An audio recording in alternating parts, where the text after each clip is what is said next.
couple questions for you. Number one, do you want him at the line of scrimmage versus Jamar Chase or off more often than not? Well, see, I would want him on the line of scrimmage in man because Jamar Chase will convert those to deep balls. Okay. Jalen Ramsey is a deep ball football player, and if you get an off, they've learned to take those hits. So let's say we're in a zone defense, Yep. right? Are you still telling Jalen Ramsey to mirror or follow wherever Jamar Chase goes? Like, what happens if they call zone and Jamar goes on the inside? What do you do? Well, so if Jamar Chase goes to the inside, I believe you play him with the safety and the nickel. Here's the reason why.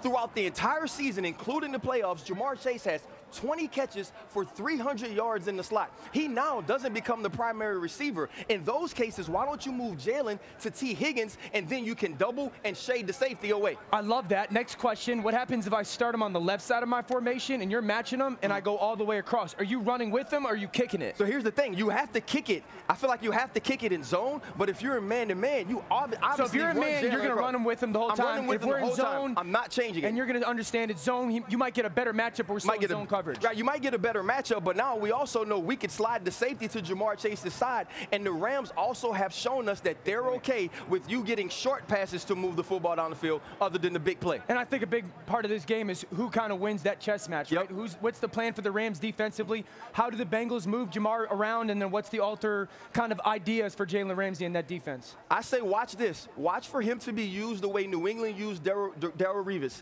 Put him on number 2, shade away from him, and you make him lock him down because he earns $100 million a year. Love it. Hey, Jalen Ramsey, by the way, is lined up against slot receivers on just 8% of his postseason snaps, which supports Ryan's point, keeping him on the outside. I like how Dan gave a little fist bump there and we caught it on air. We just love each other.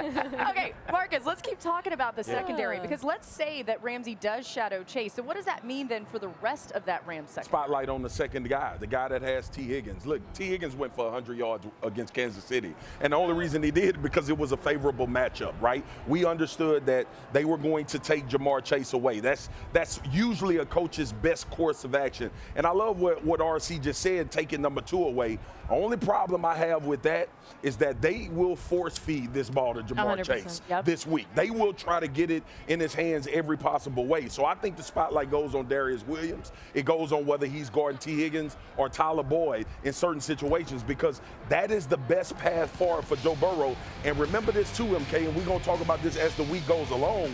Joe Burrow got to get the ball out of his hands. Yes. And the premium will be on whoever is covering the guy that they feel like they have the favorable matchup.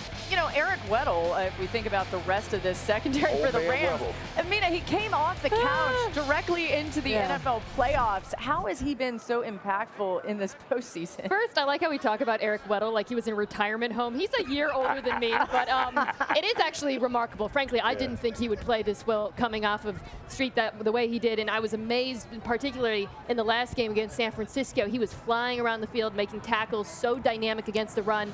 That said, the San Francisco offense is very different from the Bengals offense, as is Arizona, and I don't anticipate they're going to have as many of those stacked boxes where it'll be easier for him to find those fits. He's going to be asked to play too high more. He's going to be asked to cover more ground, and then when he is asked to fit the run, he's going to have to be more dynamic than he's been so far in the playoffs, so it's going to be challenging just because of the sheer amount of field he's going to have to take up.